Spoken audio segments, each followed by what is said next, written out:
Howdy and welcome. You are listening to A Mom's Guide to Wine, a guided wine tasting with candid reflections on motherhood. Here we spill the tea, but never the wine. And we are your hosts, Eliza James and Rosie Gold. And we're so glad you joined us for today's tasting adventure. Full disclosure, for those with little ears around, 90% of our topics and language will be more on the R rating scale. Also, we are not professionals or experts. We are simply sharing our experiences and including some Google searches for support. We are amateur wine enthusiasts and professional moms. That is our skill set. But first, the wine. And today's wine is a Table California Red from Wine Shop at Home. We picked this up at one of our wine tasting parties. It's what we do, what we like to do is these wine tasting parties. And like we've said, I think we've said this before, they're like Mary Kay. Yeah. But with wine, and so you buy wine. I think we did one a few months ago. Yeah, like a couple weeks ago maybe. So, this one, you don't get any, you don't know what wine maker makes it. It just says Napa, California on it. So, from their artisan wine makers. But it says, The Table, the perfect place to gather from the family meal to your weekly game night with friends. Make Table your house wine and enjoy it every day. It's a very simple label. Yeah, it's just a black... It literally says table on it. Yeah. With a big red circle. So it's a 13.5% alcohol by volume, so we might be feeling it by the end of this episode. Their online description says that their Table Red is rich in color with a nose of dark fruit such as blackberry, prune, and cherry, followed by aromas of caramel, chocolate, and black pepper in the finish. Ooh, pepper. We've had this wine before, and I mean, it's been a couple of years, but I don't remember black pepper. So this could be interesting. This has been sitting on my shelf for a while. So if you want to know if we can buy it or not, I don't know. I think so. I think when I was looking it up, you can still buy it, but it's probably a different year than ours. So it might taste different. But we're going to find out. It says it's a powerful wine influenced by its blend of Cabernet Sauvignon and Barbera. It has a bright attack, a good amount of acidity, and a medium intensity. Those are a lot of words. A bright attack. I definitely need to use that in a daily conversation. Yeah. It's just a bright attack. A bright attack. Yeah, it's a very descriptive way It sounds like a very positive form of assault. Yeah. Yeah. You're going to assault your senses. With strawberry and raspberry in the mouthfeel, it offers a nice balance between all the elements of a good red wine, acidity, fruit, alcohol, and tannins, with a hint of sweetness that rounds out the finish. Enjoy by itself or pair with easy-to-make dishes such as pizza, meatloaf, lasagna, or frittatas. We did not make those today. We didn't actually do anything today. We were just I did have hot dogs before I came. Well, I mean, that's something. That's pretty simple. I had a cupcake. Does that count? Yes.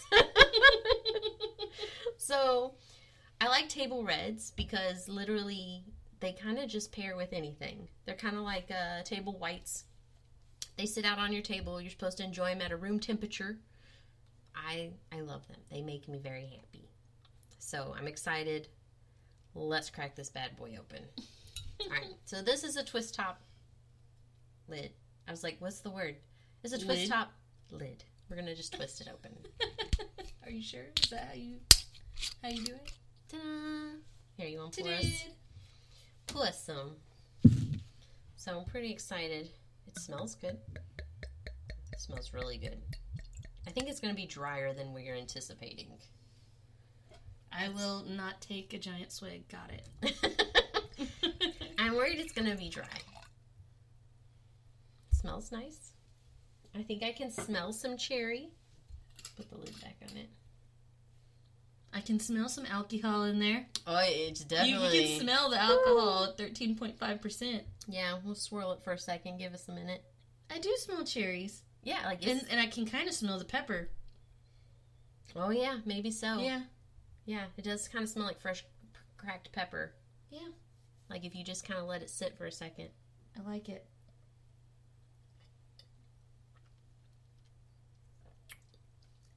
Okay. It's kind of sweet. Okay, it's sweeter than I thought. It was sweeter than I thought. And not as dry as I was expecting it to be. But we've had this one before. And I didn't have a coughing fit. And you didn't die. That's good. Yeah. That's good. Progress. Cheers. Progress. I'm learning how to drink wine. It's not like we do this like all day, every day. This is literally just something we do like once in a blue moon. Right. Minus our recording, obviously, because we do this every other week. Right. I really like it a lot. I kind of, I didn't really understand the caramel and chocolate, but now I kind of do. You can kind of feel it on your tongue. Like, I get the caramel flavoring. I can kind of smell it, yeah, after I put it on my tongue. But I definitely smell cherry. I don't know about prunes, but again, I don't eat prunes, so I don't know what they smell like. I give my son prune juice. Does it smell every like now this? and then? Now that you mention it, a little. I mean, I'm like, I was trying to see if I could smell like strawberry and raspberry, but I don't smell it so much as I kind of taste. It kind of tastes very berry once you get it on your tongue. Yeah. But the caramel, after you it's swallow, it like now. lingers. It's definitely warm now, too. That's the 13.5% part. Mm-hmm. That's where it tastes like alcohol. Yeah, my cheeks are flushing a little bit. And I haven't even finished my sample. So, well, today in Season 2 on Episode 5, we are still bringing it back. Back it up, baby. You have to pretend like there's a DJ in the background, like bumping out some Tunes. grinding tunes. You gotta be like, tunes? yeah, we're gonna like twerk it up in here. So pretend we're doing that because we're seated at the moment. You're welcome. We were doing a little jig, not too excited. No, but we want to teach you or tell you how to play with your baby. And just for age references, we're speaking of baby as in anything from brand spanking newborn to 1-year-old, because after 1-year-old they're considered toddlers. It's like magical transition. Isn't it funny how you use that old saying in the actual true form that it was supposed to? Brand spanking new. I just find that really funny because you say that all the time and it's not accurate to what it's supposed to be, right? Right, but it Until was today. Until today. Every now and then I get it right. Yay me. So, very first advice that we would give for how to play with your baby is you really don't want to overstimulate your newborn. Everything is stimulation for them, so much as the sounds in the rooms. It could be the AC turning on. Now they're cold, and why are they cold? They don't know why they're cold, and why are you touching me, and what is touching me? We peed ourselves because if you get a baby cold, it's gonna pee. Yeah, and so now they're like, now I'm cold and wet, but it's kind of warm. Oh, nope, now it's cold. Speaking of which, that's why when you pull up the diaper and their TT gets cold, they will piss everywhere. They will pee. That's why so many people get peed on. It's because they don't keep their TTs warm. Yeah, you got to keep that covered. Otherwise, whoosh, whoosh. So, overstimulation, bad thing. So for newborns, keep it super simple. They love things that are black and white contrast because they can't see anything. Newborns can only see like a couple of inches in front of their face. It's still developing. Because their vision's blurry. It's coming in. They're learning how to use their eyes and how to focus their eyes. And all of those muscles are still developing. And so black and white, so they will love patterns. I know I bought a book for my youngest, and it was literally like a standing book. Like you could stand it up in front of him, like if he's doing tummy time. And it had like different patterns in black and white. And I would just turn the pages, and he was fascinated by that. Like, oh my gosh, this is the best thing in the world. And that's all I do, and let him stare at the page for a few minutes. I just turned the fan on super low. Well, and then they can see that, right? While they were on the floor. They can see it because it's contrasting colors on your ceiling. And so they love those types of things. They're easily amused at this age. Very easily amused. You can't overdo it. Oh, when the laugh comes in. Oh, they think that's the best thing. That new baby laugh. I know, it's like the best feeling. And then they're smiling, and you're like, they're smiling because of something I did, not just gas this time. Because it could be gas. It very well could be. Let's be honest. So, and simple toys for newborns to infant, which newborns are generally like within the first couple of months. Once you get past that, they're considered like infants. And so they need more simple sensory toys. So toys that crinkle when they grab it, or squeak, or and they're just rattle. figuring out their appendages too. So yeah, nothing works Nothing works the way it's supposed to. I bought my son Not a lot of control. rattles that went on his hands Oh, and his I remember ankles. those. Yeah, and Those were so cool. Yeah, so when because they flail, they just their arms are like. Imagine an octopus. Their arms are everywhere. Every now and then they'll like do one controlled movement of their foot towards their face, and it's like a miracle. Yeah, so they're flailing the whole time, but the rattles like kept him entertained because they can see them, they can hear them, they can feel them because they're on their hand or their foot, and they're trying to figure out, how do I get this thing to my mouth? Because that's all what babies want to do. They just want to get everything to their mouth. Yeah, because that's how they learn and explore. Like how adults, I'm assuming most of us and do suck not on their put toes. well, I'm assuming most adults aren't putting everything that they see in their mouths, but babies do because they're going, what is this? And they stick it in their mouth to determine what it is. Because again, they still don't see very well. So everything goes in their mouth to go, can I eat this? Is this edible? It's just natural. For them, it's like an instinct for you to try and figure out what you're doing with your little time there. Yeah, so it's so much fun. So keep it simple with the sensory toys. Tablets at this age are not a good idea. They can be overwhelming. Yeah, just too much stimulation for their poor little brains. Too much movement because they can't see as quick as the images are changing. Mm-hmm. And so you want to not progress with any kind of, I feel like electronic devices that until they're older. Like, I think it's generally over a year.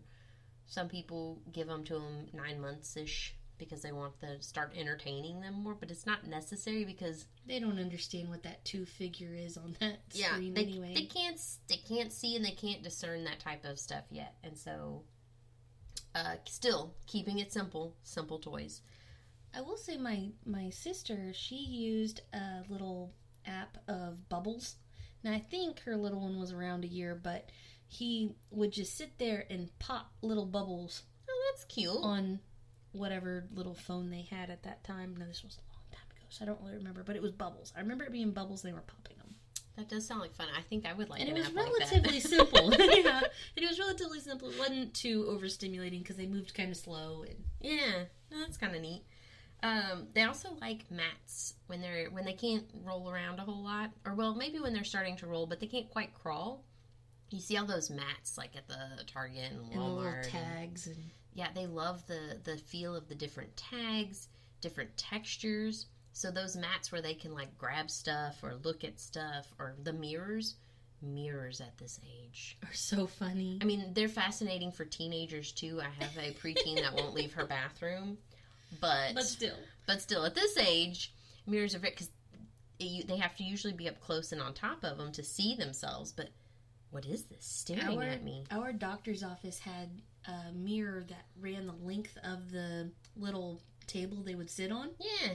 And it was a pediatrician's office, and every single time I took him there, it didn't matter if he was 3 months old or not, like, he would stare into his own little soul through that mirror, and he would just giggle when he got a little older, and he was sitting upright and giggle and giggle and giggle at himself. They love it. It was so funny. I don't know what the fascination is other than it looks like a face, and they love things that look like faces. And I think that they're matching the intensity. So, like, as the mirror is portraying his little smile, it's getting bigger and bigger and bigger, and then he starts laughing. It's great. He has no idea who this person is. I think it's adorable. I love it.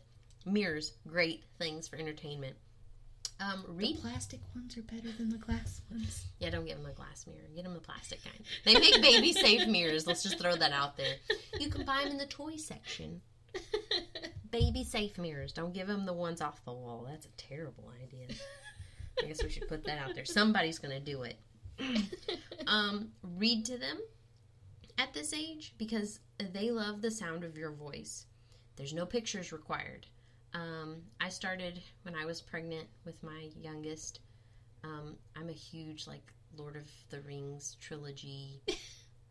I'm that nerd, all right? And so... if it's not that, it's Harry Potter. Well, obviously. So and I read those same books over and over and over again. And so I thought, well, I'm pregnant. I should start The Hobbit and read through the Two Towers. Come back to the beginning. Yeah, read through the Two Towers and the Fellowship of the Ring, and you get where I'm going with this. And so while I'm pregnant, I read The Hobbit, started into the next book, and then he was born, And then when we do our late night feedings or I'm trying to put him to bed, I would read from the book to him. And I could just sit there